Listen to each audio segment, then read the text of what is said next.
Good morning. In June, the Detroit Economic Growth Corporation will get a new leader. After a year-long search, Kevin Johnson has been named as the new president and CEO. He comes to the Motor City from the South, where he was a senior vice president at Invest Atlanta. We look forward to interviewing him somewhere down the line. But today, we shine our spotlight on two of DEGC's top lieutenants, who will hopefully help make Johnson's tenure here a success. Not too long ago, I sat down with Mark Denson and Sandra Choi so they could give us some insight into what the DEGC has been up to lately. It's Sunday, May the 6th. I'm Chuck Stokes, and this is Spotlight from theCUBE.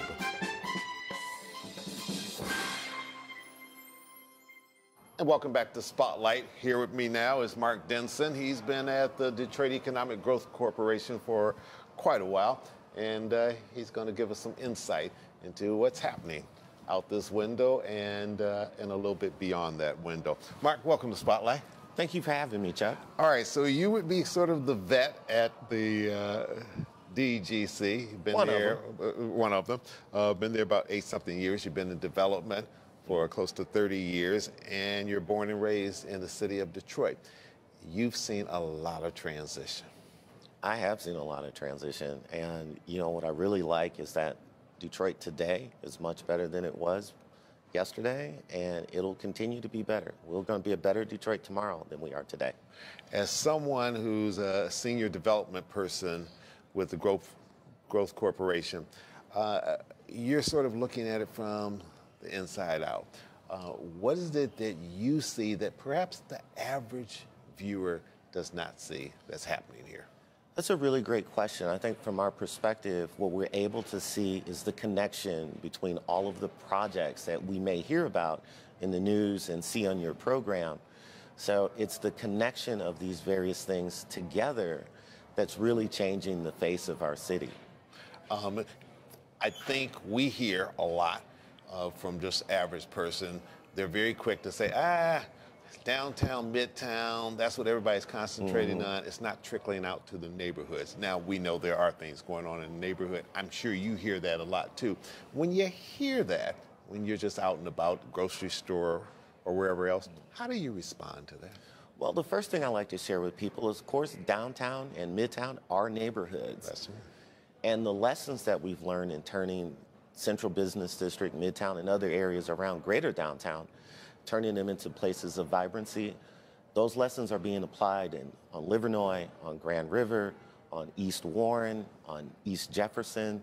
So those lessons are important ones, and that's what's making the neighborhoods better today. If we're talking dollars and cents, and you had to give sort of a ballpark figure on what kind of investments are going into our neighborhoods at this particular point, whether it's downtown, midtown, or it's far east side or far west side, what would you say? Well, some of the more recent numbers, using the Super Bowl as a catalytic event, right? So since 2006, we've seen about $25 billion worth of investment across the city. What do you think is the main catalyst for this? Because certainly the pace has picked up coming out of the bankruptcy. I think that the thing that is really driving the investment is the low barrier to entry. Detroit is a low-cost business environment. So if you want to bring your business to Detroit, it's very easy to do so. And if you're a resident, you can buy a house and have a great lifestyle for relatively low cost. And what are the challenges from your perspective? What are you dealing with in the office to say, okay, we've got to get over this hurdle and that hurdle to get us to the next level? I think you'd be surprised that some of our biggest challenges are managing people's expectations of space. So when people call now to look for a commercial building, or if you want to rent an apartment downtown, you're going to be on a list. So managing people's expectations of what's available, I know, I can see your face, it's surprising. You know, we've got 98% residential occupancy in downtown. Wow. Right. We've got 5% vacancy rates in our industrial core. So the waiting list that we hear about are indeed true. It's real, yes. Yeah. What section are you concentrating on the most? And I know it's not just one because there are multiple things going on, but it's a big city. It is a big city. And there's certainly areas that we've talked about, you know, may not be worth developing, may have to shrink this part of the city, may have to, you know, get rid of this house or these houses and concentrate on other things. How do you approach that so that it makes sense from a planning and development standpoint? So our team, along with the Mayor's Office, the City of Detroit, we are working in 12 distinct neighborhoods across the city, concentrating on commercial corridors, neighborhood job anchors, and of course, connecting all of those nodes of activity to one another with transportation linkages and green spaces. So it's an all-out effort across the city. All right, hang on for just a second. Let's take a quick break and then come back and get Denson's insight into Detroit's mass transportation debate. We'll be right back.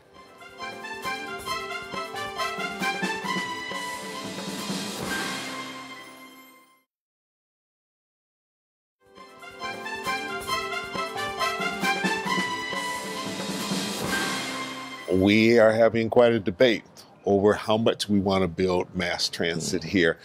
We got the Q line. That's a big step forward, but we still have a debate in terms of what else we're going to do and how far it's going to go out, and do we have the dollars and cents to be able to do it. When you're talking to people that are interested in investing in this place, that's got to be one of the things that they present to you. They do, but what I often say is that Detroit has its own unique lifestyle. So it's nothing for someone who lives in northern Macomb or Oakland County to commute downtown, or someone who lives downtown to commute to their job in Livonia. So when an employer is interested in Detroit, it's not just mass transit, it's how people move themselves. How do they engage themselves in this space? So it's nothing for us as Detroiters to get from one side of town to the other. Although we would like to see mass transit, it makes us more competitive with cities around the world that have that. Reliable, effective mass transit is a goal for our community, and I think we'll get there. How do you see Detroit fitting into, quote unquote, the region? Because everybody says it's region versus region now, not so much city versus city. Well, Detroit is the heart and soul of our region. It is the center of our region. And so if Detroit is doing well, so is the region. Right now, we happen to be we've captured the world's imagination. Everyone is pulling for us right now. And when that is occurring, Detroit's on a roll, and the region will do well. Yeah. Yeah. From someone who has watched the process for a long period of time, what excites you the most and what scares you the most? Well, what excites me is all of the new stories that people are able to tell. Generations of Detroiters have been disconnected from this city, but Detroiters today are finding new memories. They're making new memories every day, whether they're taking in a game at the Little Caesars Arena, taking the Q line, or just watching a movie in Campus Marshes. It's those things that encourage me. So people who don't remember Detroit when it was on the decline, there are people right now who only remember Detroit on the rise. And that is really, really hopeful. Final question. In the mayor's State of the City address, he talked about what happens to a great extent with the neighborhoods is going to be sort of determined by those who have been in those neighborhoods the longest, who were there during the tough times, that they ought to have some kind of say-so in what's going to happen to those neighborhoods. So that gets into things like regentrification, who's developing the particular areas, how many minorities are involved in all of this in a city that has great diversity. Those are sticky issues. But how do you approach that so that 10 years from now, 20 years from now, 50 years from now, we can look back and say Detroit did it the right way, the smart way, so that it's a sound city and we're not looking at what may have happened in '67? Well, that's a great question, Chuck. The city of Detroit, as you know, has something called community benefit agreements. When developers are looking at building things in our neighborhoods, it's not about displacement, it's about inclusion. So meeting people where they are and helping them achieve the future they see for themselves is what we work toward. So not leaving people out is part of the process. Inclusion is definitely part of the process. So as we look across the city And every neighborhood, people have those historic connections to their place, and we want to keep those things intact. And more importantly, we want to keep those people there. So helping people stay in a place, make it inclusive, make it affordable, make it fun. All right. Mm-hmm. Mark Denson, thank you so much for joining us, giving your perspective. I'm going to be talking to your colleague, Sandra Choi, in just a second, right after this break. And she's going to give us sort of an international perspective of what's happening in development for the city of Detroit and beyond. We'll be right back. Stay with us.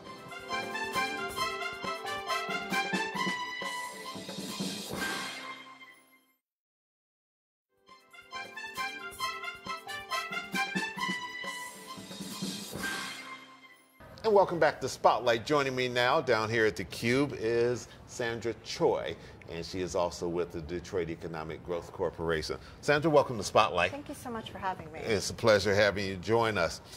If you ran into someone at the corner drugstore and they said, tell me in 10 seconds what your job is at DEGC, how would you describe it?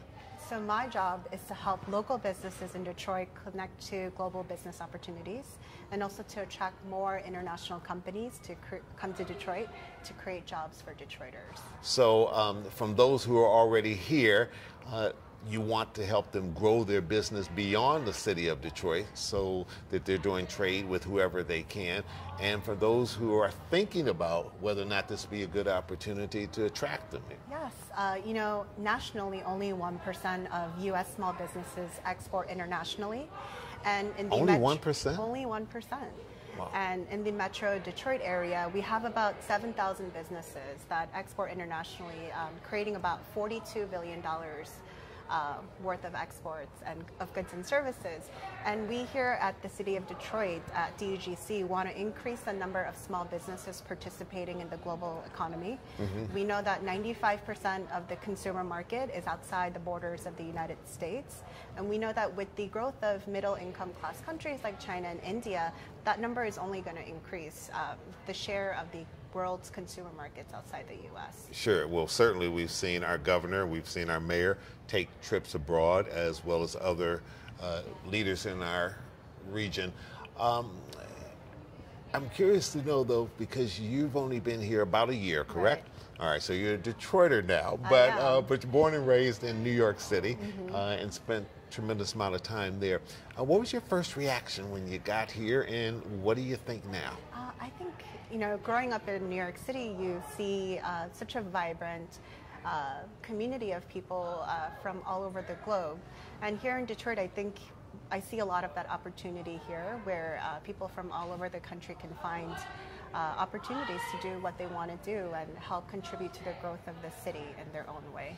Do you see this as sort of a blank canvas compared to New York, where everything is already there and it's been a hub of international and local activity and development for decades?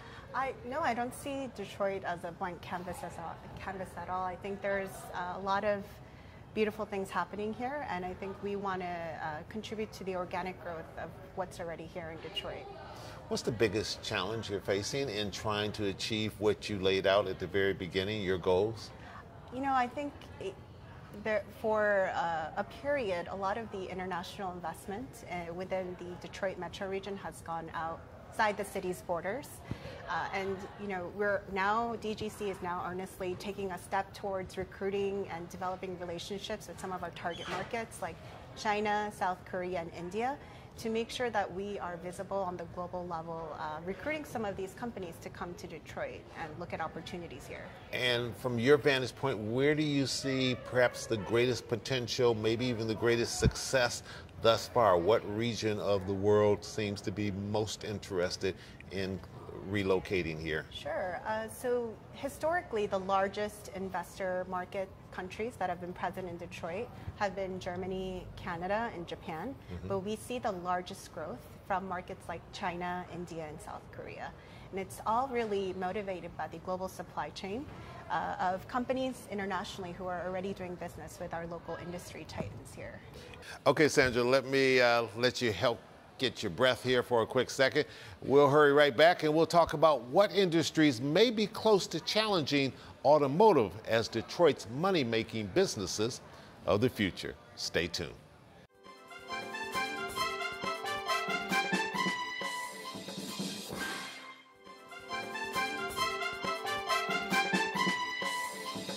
Automotive has also been a very big attraction for Detroit internationally, and I would imagine it's still playing a major role. But do you see anything on the horizon beyond automotive that people are attracted to this region? Of course.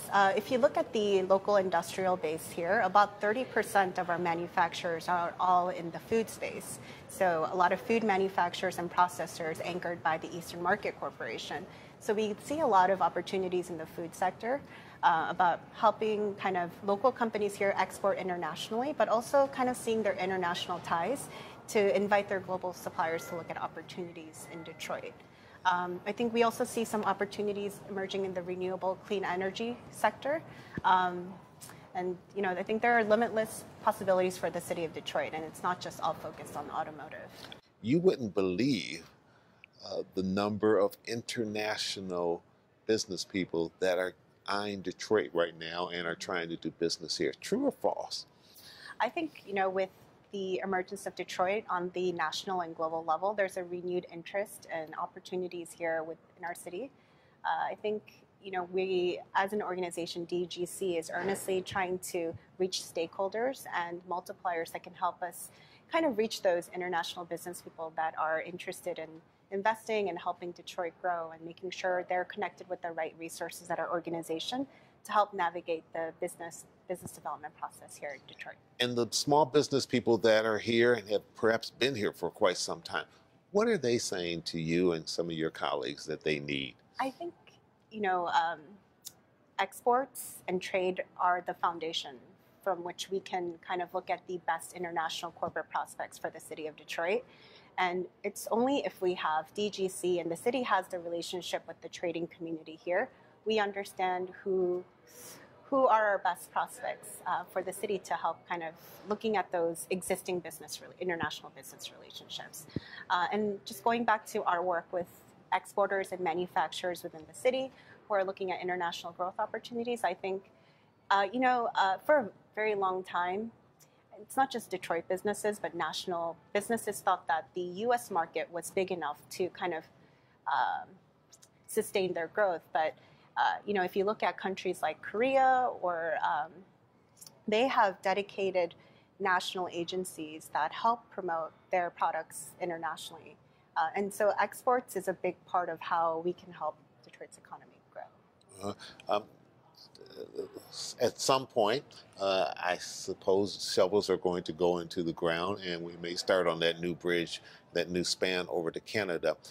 If that all goes the way the governor and many other people want, how might that change this region? You know, Detroit is the largest American city on the U.S.-Canadian border. A lot of the goods produced, goods exported by the United States passes through the bridge that we have here currently. And I think, you know, with the new bridge coming on board, it will only help the connectivity between the two countries, and especially the regional markets here in Detroit City and in Windsor, Canada. Final question. If there's a young person out there watching this program right now thinking, development might be something I want to go into, what would you say to them? That's a great question. We talk about that a lot, even just within the economic development organization we have here. I think all the professionals at DGC that are with us, you know, they come from all different backgrounds. You have urban planners. My background is in international affairs. And, you know, we have folks coming with a finance background. I think it's really, you bring your core set of skills and see how that can be adapted and repurposed for the growth of the city and for economic development purposes, agencies. Your long-term prediction for the city of Detroit in terms of development? It's going to remain the world's advanced industries leader, and we are going to continue to be the motor city. And I think in the coming decades, we're just going to see more foreign investment come organically to the city. So what we see happening outside this window is very real, and you don't see it stopping anytime soon? I don't see it stopping anytime soon. All right. Sandra, Troy, thank you so much for joining us. Thank you so much. And good luck with all that you're doing over at DGC. Thank you. All right, keep us posted. I will. And finally today, our congratulations to the Detroit Historical Museum and their recent announcement that they will be receiving a prestigious national award honoring the Comprehensive Detroit 67 project. So the winners are Children's Museum of Denver, El Paso Museum of Art, Georgetown Public Library, History Museum at the Castle, Orange County Library System in Orlando, Pueblo City County Library District, Reading Public Library, Rochester Public Library, the University of Oregon's Museum of Natural and Cultural History, and the last one on the list, the Detroit Historical Museum. Never before has a museum, a cultural institution, a zoo, a library in the city of Detroit ever received this award. The Detroit Historical Society was selected by the IMLS, which stands for the Institute of Museum and Library Services, for a couple of reasons, and I'll use their words. Significant and exceptional contribution to our community through the Detroit 67 Looking Back to Move Forward community engagement project. I just want to thank everyone who supported us. This was really hard. I cried a few times. I had a few moments with colleagues. I have apologies to make to colleagues when I was moving too fast, Kalisha. But we did it. And we are all still whole, and we are all one Detroit. Thank you. Tom and Bob, you should be proud of your tenacity and your commitment to this work, even in the face of criticism. There are many who believe that the events of the summer of 1967 were better left unexamined. But we at the W.K. Kellogg Foundation believe in order to address current inequities, we must first examine historical patterns, and that we have to heal from the trauma and the devastating impacts of racism on each and every one of us. I saw a great number of people who lost their lives. I saw a great number of people who were beaten. And I wondered why and if this would ever stop. It is beyond one's imagination to think of yourself, me, being shot at numerous times and twice by my fellow officers. This is part of the 1967 that we knew. This is important to understand that this happened, and there were some people who didn't want everyone to get along. I'm Chuck Stokes. We'll be back next week with more newsmakers in the spotlight. We hope you have a great week, and thanks for joining us down here at theCUBE.